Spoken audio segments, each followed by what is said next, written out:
Boa noite, amigos do Canelada. Noite tricolor, amigo.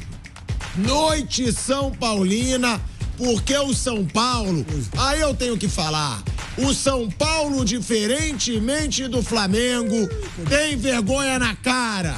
O São Paulo num grupo difícil. É bom deixar claro, não é a baba que é o grupo do Flamengo, não. Num grupo difícil, que tem Tajeres, adversário difícil, Barcelona de Guayaquil, adversário difícil, e tem o Cobressal, que é a baba, mas que é a baba como é o Palestino. E o Flamengo, patético, não conseguiu ponto contra o Palestino. O São Paulo mostra que veio para essa Libertadores para disputar, e aí é o que a gente fala sempre. É difícil o São Paulo disputar o título brasileiro. Pontos corridos, necessita aí de um elenco muito forte. Agora, no mata-mata, esse São Paulo já mostrou que pode ser campeão, sim. Ah, foi campeão da Copa do Brasil. Mas de quem que o São Paulo ganhou na Copa do Brasil? O São Paulo eliminou um grande rival, mas que tá numa fase ruim, que é o Corinthians. E aí depois ele elimina os dois superpoderosos hoje do futebol da América do Sul. Me desculpa, superpoderosos hoje não, porque o Flamengo não é nem as meninas superpoderosas, o Flamengo não é nada. O Flamengo de poderoso, ele não tem nada hoje, mas tudo bem. Mas era no ano passado um dos favoritos ao título da Copa do Brasil. Vai o São Paulo, porrada no Palmeiras. Vai o São Paulo, porrada no Flamengo e é campeão da Copa do Brasil. É um time que, se a gente falou tanto hoje aqui, que o Flamengo do Tite é apático, não tem vontade, não tem intensidade, o São Paulo é o contrário. É um time que luta todo jogo, é um time que briga todo jogo. Pode, às vezes, dizer, jogo ruim, o São Paulo não tá jogando muito bem. Não foi hoje. Hoje o São Paulo dominou o jogo todo. São Paulo não teve risco de perder o jogo hoje. Agora, é um time que sua, é um time que se dedica. Você vê o Luciano fazendo gol de novo, Caleri sempre fazendo gol, Nestor voltando pra esse time, um jogador que o próprio Bruno Prado falava, cara, o Nestor vai voltar pra ser titular. É um baita jogador. E é um São Paulo que dá sim esperança pro seu torcedor. Eu disse outro dia aqui que eu fui almoçar no fim de semana, e aí vem um São Paulino, fala, pilhado, eu fala. E aí ele falou, anota, São Paulo vai ser campeão da Libertadores. É aquilo, é claro que o torcedor ganhou uma esperança, mas só do torcedor São Paulino já ter essa esperança que há muitos anos ele não tinha, mostra que o São Paulo do ano passado ganhando Copa do Brasil devolveu pro torcedor tricolor aquele sentimento de brigar por título. E eu repito, acho sim que pode brigar. É favorito? Claro que não. Mas é um time que sabe jogar mata-mata. É um time que no ano passado eliminou os superpoderosos no mata-mata. Então, deixa o torcedor São Paulino sonhar. E melhor do que isso, Zé Manuel, Fábio Piperno, Bruninho Prado tá descendo também, que ele tava comentando o jogo. É o Zubeldia chegando a 5 jogos e não perdeu. O cara tem 4 vitórias, sendo 2 fora de casa pela Libertadores. É o Cobressal, que se dane. O Flamengo jogou contra o Palestino, que é um time horroroso, e não fez ponto fora. O São Paulo ganhou e convenceu fora de casa, quando tem um adversário mais fraco. Então tá classificado, e é assim que o Zubeldia, pra mim, chega assim com euforia pro torcedor São Paulino. O cara que chega 5 jogos, 4 vitórias e só um empate contra o todo-poderoso Palmeiras, tem que ser respeitado. Querendo ou não, chegou ganhando tudo e já classificando o São Paulo na Libertadores da América. Zé Manuel e Fábio Piperno. Exagerei, não? Não. E tem um detalhe, o Caleri fez o 12º gol dele em Libertadores pelo São Paulo. Ele está a 2 gols de Luiz Fabiano e Rogério Ceni, que são os artilheiros do São Paulo na Copa Libertadores da América. Ou seja, ele pode ultrapassá-los e se tornar o maior artilheiro do São Paulo na Copa Libertadores ainda esse ano, ainda nessa edição da Copa Libertadores da América. O São Paulo é um outro São Paulo, né? É uma outra equipe completamente diferente. Eu acho que já voltou a ser o São Paulo em termos de confiança do ano passado, campeão da Copa do Brasil. É um São Paulo que começou o ano conquistando resultados importantes, a Supercopa, ganhou lá na Arena Corinthians, quebrando um tabu de muito tempo, pela primeira vez, né? Mas depois foi se esfacelando, né? Foi se perdendo. E agora, com a chegada do Zubeldia, o time joga com mais naturalidade, joga como quem sabe o que quer, né? Já que o Pilhado comparou com o Flamengo ontem, um bando, né? Sem saber o que fazer em campo, São Paulo não. Ele sabe o que fazer em campo, ele sabe o que quer. Nem sempre dá tudo certo, 100%. Ele dominava o jogo, mas não conseguia finalizar a contento, até que tomou o gol. Depois, não, já conseguiu botar a bola na trave, finalizar uma aqui, outra ali. O Luciano perdeu um gol quando tentou encobrir o goleiro de forma incrível, mas fez o gol de empate no primeiro tempo. No segundo tempo, dominando o jogo ainda, né? Os números todos sempre a favor do São Paulo na partida, e depois ampliou, fez 2-1, fez 3-1, enfim. Ele teve o jogo na mão o tempo todo, né? Faltou definir mais rápido só, ali no primeiro tempo. Ele já poderia ter definido 2-0, 3-0, quem sabe até no primeiro tempo, mas no jogo todo não dá, não tem do que reclamar, né? São Paulo, você falou, São Paulo ganhou as duas com o Zubeldia, jogando fora de casa pela Libertadores, ganhou do Vitória lá no Barradão também pelo Campeonato Brasileiro. O começo dele é excelente, né? Dá confiança. E alguns jogadores, o Nestor já entrou metendo um golaço, cara, que gol que ele fez, né? E os jogadores vindo do banco. E sendo justo, hein? Bruninho Prado falou, ele que tá chegando aí, que o Nestor ia voltar para ser titular nesse time do São Paulo.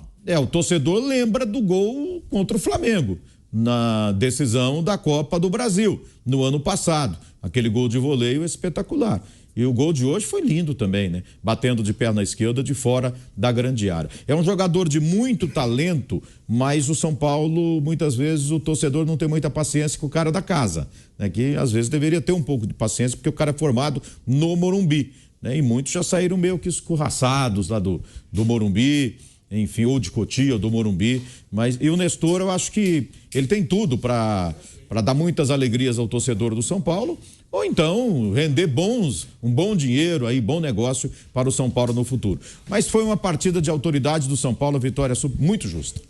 Bom. E classificado, né? Não, e a gente tem que falar do Zubeldia. Como eu queria, Bruninho Prado, que seu papai tivesse aqui. Porque ele fala, não dá pra... Como, por quê?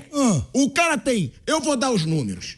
5 jogos, 4 vitórias e um empate. E só pra deixar uma coisinha bem clara, as 4 vitórias fora de casa. É o time que mais venceu fora de casa no período do Zubeldia. E só pra te lembrar, com essa tua carinha de deboche que tu fica me olhando, o São Paulo no Brasileiro do ano passado só ganhou 1 jogo fora de casa no campeonato inteiro. O Zubeldia já ganhou 2 fora de casa nesse Brasileiro. O Zubeldia já ganhou do Barcelona de Guayaquil fora de casa, o Zubeldia agora ganha do Cobresal fora de casa. E aí eu adoro, porque tem gente que vai falar, Pilhado, mas o São Paulo também ganhou do Cobresal. Repito, o todo-poderoso Flamengo, o time de frouxo que desembarcou hoje no Rio de Janeiro com cara de bunda, esse time não conseguiu ganhar do Palestino fora de casa. Tem que valorizar, sim, o que o Zubeldia vem fazendo, Piperno. Ele chegou tirando onda. Tô vendo o Bruno Prado lendo com grande atenção a pauta de Raul Oliveira, que chegou aqui pra gente. De conta. Com grande atenção. Raul, nosso Agora, Raul, são 4 páginas, sendo 3 delas vazias, em branco. 4 páginas, 3 em branco. Agora, vamos lá. Você pensa que o Raul é o Flamengo, pra você ficar debochando assim? 5 jogos, Fábio Piperno. 4 vitórias e um empate contra o Palmeiras, vale deixar claro. 86,7% de aproveitamento. E aí é que tá o negócio que eu falei. O cara é ofensivo, sim. Quero saber também do Bruninho. 11 gols marcados e 3 sofridos. 17 grandes chances. 65,6% de posse de bola. Time do Brasil com mais vitórias fora de casa no período do Zubeldia. Já classificado para as oitavas da Libertadores. Merece sim. Tem que dar moral pro Zubeldia. Piperno chegou dando tranquilidade pro torcedor. E aí quando comparam com os jogos, com o Carpini também foi, eu acho os jogos do Zubeldia mais difíceis. E ele chega com esse número impressionante. Sem fazer essa carinha de deboche. Boa noite, meus amigos. Está aqui do meu lado, então, uma exaltação da ejaculação precoce. 5 jogos, nossa, já virou um mestre. Professor, começou bem.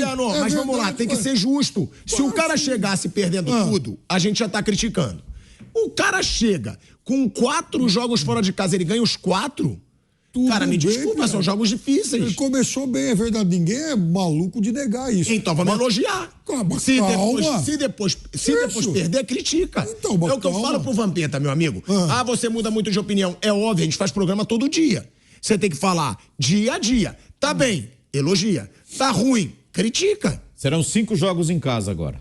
Olha isso. Fala os jogos, Fala os jogos que eu quero ver o torcedor São Paulino. Vamos ver, então. Vai apostar. Fluminense, Barcelona de Guayaquil. Os dois, pra mim, favorito nos 2. Cruzeiro. Favorito. 3. Águia de Marabá. Favorito. E Tajeres de Córdoba. Favorito. Aí ele sai pra pegar, sabe quem? Corinthians em Itaquera. Pra mim, o São Paulo é favorito em todos os próximos 5 jogos em casa. Até contra o Corinthians em Itaquera também? Eu acho um jogo igual. É clássico e é fora de casa. O Carpini ganhou. Então, tudo isso pra dizer que no começo... Mas você concorda comigo? Fluminense. Pra mim, o São Paulo é favorito no Morumbi. Hoje é. O outro, Zé... Barcelona de Guayaquil. Barcelona de Guayaquil. Muito ganhou favorito. Fora, pra mim vai ganhar em casa. Favorito. E o Barcelona tá muito mal também. Sim. Cruzeiro vai ganhar no Morumbi, provavelmente. Vai ganhar. Águia de Marabá. Vai ganhar no Morumbi. E o quinto? Tajeres de Córdoba. Tajeres pra mim é o mais difícil. Mas eu acho que o São Paulo é favorito. Provavelmente decidindo o primeiro lugar do grupo. Sim, é verdade. Tô muito empolgado? Ou tenho razão? Não, eu acho que, assim... um pouco mais de racionalidade, assim, de moderação. Sabe aquela coisa? Aprecie com moderação. Ou seja, começou bem, mas calma, são boas vitórias, é verdade. Mas é só um começo de trabalho. O fato é que o São Paulo está jogando em bom nível, isso ninguém pode negar. Está jogando, inclusive, um pouco melhor que o seu time. É verdade. Melhor que o meu time, meu amigo, bota o Bangu, bota até o Nova Iguaçu que perdeu na final. Hoje em dia, esquece. O Palestino tá jogando melhor que o meu time. Olha, eu vou falar Palestino. Então eu vou contar um segredo para você aqui. Vou contar para nossa audiência aqui. Flávio Prado não está entre nós agora, né? Provavelmente está assistindo o Canelada. Quer dizer, eu acho que também provavelmente é exagero meu. Né? O Bruno já, enfim, balançou a cabeça aqui. Mas, Bruno, o seu pai debochou de nós dois quando a gente falou que assistiu Bolívar e Palestino na primeira rodada. Aliás, Palestino e Bolívar na primeira rodada. Jogo no qual o Bolívar, ganhou com bem. sua inveja, foi até o Chile e ganhou de 3-0 do Palestino. Ou seja, o Bolívar fez 3-0 fora de casa contra o time que derrotou o Flamengo. Isso, para mim, realmente foi uma façanha e tanto. Agora, não, mas o São Paulo está jogando bem, sim. E o São Paulo, em alguns momentos, me lembra esse time do Botafogo do Arthur Jorge. Também é um time ofensivo, um time que tem jogado com muitos atacantes, bateu um adversário complicado hoje, teve um gol anulado que está dando muito o que falar, mas o fato é que os dois melhoraram, o São Paulo e o Botafogo. Acho que o Bolívar foi 4-0 no Palestino. 4, isso aí. A coisa foi pior ainda. Lá no Chile. É o que eu falo.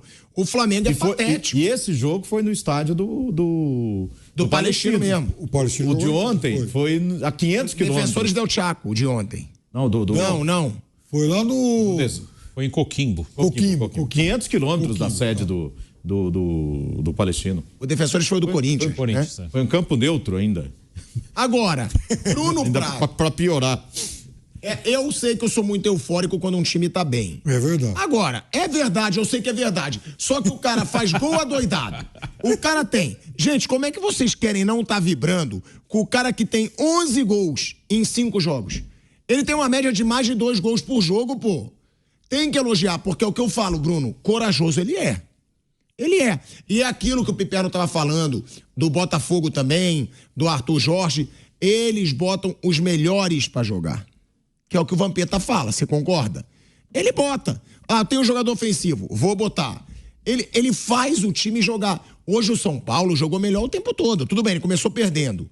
Mas nunca ele foi pior em campo do que o Cobresal. Pior não. Teve quando até tomou gol, era um jogo muito ruim ali. Depois o São Paulo tomou gol, reagiu, melhorou, empatou no primeiro tempo. Poderia ter virado. Teve 2 chances bem claras. Uma do Caleri, que ele chuta em cima do goleiro, e outra do Luciano, que ele sai na cara do gol, atravessa a metade ofensiva ali, sozinho, tenta jogar por cima do goleiro, mas o goleiro estava de pé, né? Ele jogou na mão do goleiro, mas antes ele já tinha feito um golaço. E aí no segundo tempo virou com tranquilidade, um belo gol do Nestor de fora da área e o gol do Caleri, que também, os gols foram bonitos, os 3 gols do São Paulo foram bonitos. O terceiro gol também foi, né? Foi uma bola, o Eric no alto, o Eric dá de primeiro, o Caleri tenta encobrir de primeira, bate na trave e ele faz o gol. Então o São Paulo fez a parte dele, preocupação com o Caleri, né? Porque ele sai e pelo jeito foi panturrilha, né? O Caleri sai com dor na panturrilha, já no banco ele estava bem chateado, né? Foi na panturrilha direita. Ele já meteu gelo na hora e ele estava com cara de choro ali, estava bem chateado mesmo. Então, é uma preocupação para os próximos jogos. Mas coisas positivas, os jogadores que estão entrando, eles estão aproveitando. São Paulo tem uma característica que alguns, daí depende do momento, né? Quando o momento está ruim, é vista como uma característica ruim. Quando o momento está bom, é vista como uma coisa boa. Eu acho que é mais bom do que ruim. Sim, é um elenco muito equilibrado, não tem nenhum muito acima da média. O Lucas é o que mais se aproxima disso, mas esse ano de 2024 o Lucas jogou muito pouco. Mas também tem vários reservas que são mais ou menos iguais aos titulares. Hoje mesmo entrou o Nestor, que dentro do normal é titular. O Nestor está no banco porque está voltando de lesão. Ficou muito tempo parado, o Nestor é muito bom. Aí entrou o Galopo, entrou o Eric, não mudou muito. Assim, mantém o nível, que é um nível de médio para bom. Que comparando com o futebol sul-americano, ok, é legal, dá para levar. E depende mais do coletivo estar andando bem, de estar confiante, de não estar pressionado, depende desses fatores. Então, acho que uma coisa muito positiva que o pessoal está entrando e está fazendo dele, e o São Paulo não tem no horizonte aí um momento de pressão tão próximo, né? O São Paulo tá tranquilo nas competições, no Brasileiro tinha que pontuar, pontuou, na Libertadores está classificado e na Copa do Brasil também está classificado. Só Me chamou a atenção, Bruno, que jogos anteriores o Michel Araújo jogou mais pela esquerda, às vezes até na ala esquerda, e hoje ele entrou pela direita. Sim. E foi muito bem. E depois inverteu. No primeiro tempo, quando a coisa não estava tão boa, quem puxava a bola para o meio e batia para o gol ele mesmo que para fora, era ele. E, inclusive, a jogada do primeiro gol foi dele. Sim. Né? A finalização, o gol foi do Luciano, mas a jogada do Michel Araújo. Que era um jogador que estava meio praticamente descartado no São Paulo, me parece que recuperado pelos Uberdia. A bola que o Caleri perde o gol foi dele também. O Michel Araújo fez um jogo muito bom. Fez. Ó, números do Michel Araújo, já que o Zé citou. Uma assistência no primeiro gol do jogo, 2 passes decisivos, 2 grandes chances criadas, 4 de 7 dribles certos, o Michel Araújo.